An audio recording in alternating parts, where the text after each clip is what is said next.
Hi hello வணக்கம் நண்பர்களே, அனைவருக்கும் வணக்கம். இன்னைக்கு நம்ம இந்த வீடியோல எதை பற்றி பார்க்க போறோம் அப்படின்னு பாத்தீங்கன்னா, டிஎன்பிஎஸ்சி குரூப் 4 உடைய கட் ஆஃப் மதிப்பெண்கள் என்னவாக இருக்கும், டிஎன்பிஎஸ்சி குரூப் 4 உடைய ரிசல்ட் எப்ப வெளியிட போறாங்க, இத குறித்து சில முக்கியமான அப்டேட்டை தான் வீடியோல நாம பார்க்க போறோங்க.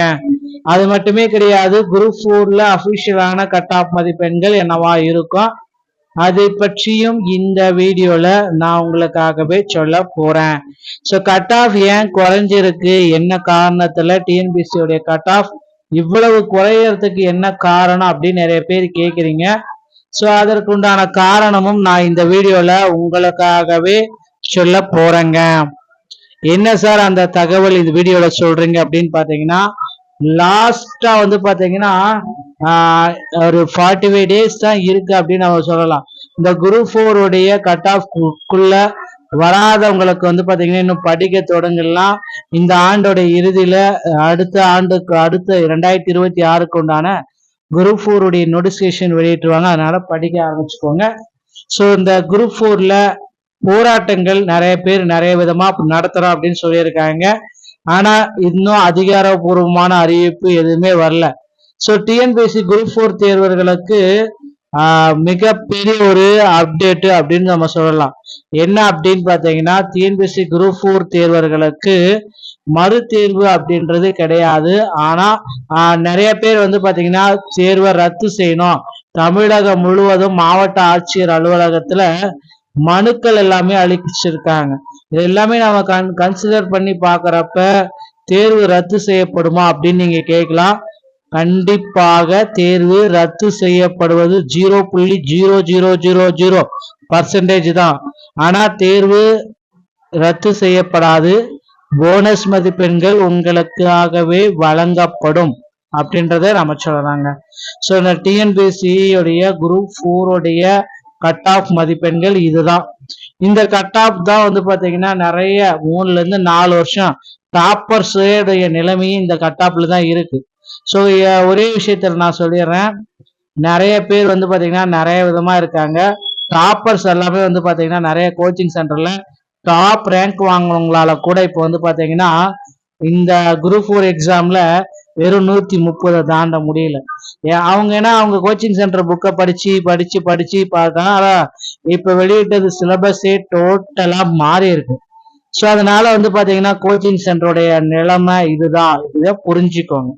ஸோ குரூப் 4 உடைய கட் ஆஃபும் இதுதான். கட் ஆஃப் பாத்தீங்கன்னா ரொம்ப ரொம்ப கம்மியா தாங்க வரும். அதிகப்படியான கட் ஆஃப் வருவதற்கு வாய்ப்புகள் மிக மிக மிக குறைவு. ஓகேங்களா, இதை நீங்க தெரிஞ்சுக்கணும். கண்டிப்பா இந்த டிஎன்பிஎஸ்சி கட் ஆஃப்ல இந்த மார்க் வந்துருச்சுன்னா 100% உங்களுக்கு ஜாப் கன்ஃபார்மா கிடைக்கும். ஸோ ஜாபுடைய தேவை.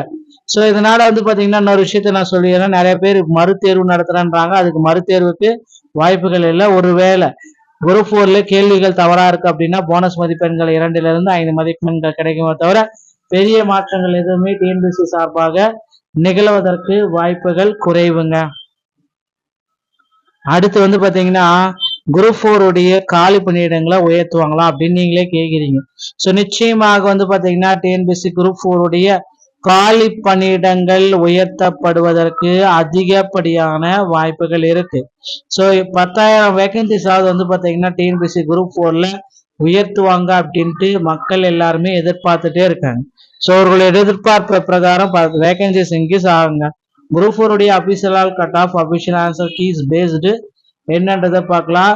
ஸோ ஜிடி 31%, விஏஓ அப்படி ஆகணும் அப்படின்னு நினைச்சீங்கன்னா 150 மார்க்கு, ஜூனியர் அசிஸ்டன்ட் நான் செக்யூரிட்டியல் டிஎன் மினிஸ்ட்ரியல் மற்றும் ஜட்ஜிடிகல் மினிஸ்ட்ரியல் சர்வீஸ் இந்த கேட்டகரியில் வரவங்க 150, junior assistant revenue inspector 151, forest guard watcher with driving licence compulsory இருக்கணும்.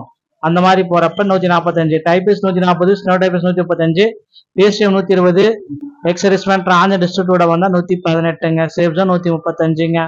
அடுத்து பிசி 25.5% உள் இந்த இடஒதுக்கீட்டுல வராங்க அவங்க.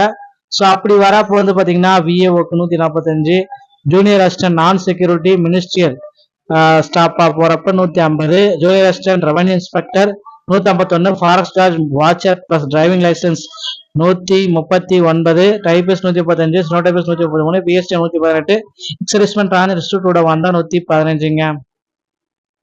பிசி முஸ்லிம் 3.5%, விஏஓக்கு 140, junior assistant non security 135, junior assistant revenue inspector 139, forest guard மற்றும் watcher 133, typist 130, steno typist 130, PST 115, ex serviceman on institute வந்தா 110, safe zone 130ங்க.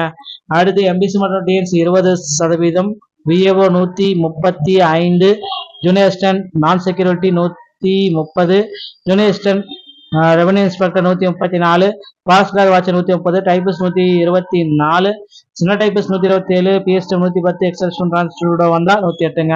அடுத்து SC 18%, VAO 130, junior assistant 125, revenue inspector 129, forest guard watcher 126, typist 120, steno typist 120, PSTM 107, ex serviceman on institute வந்தா 100ங்க.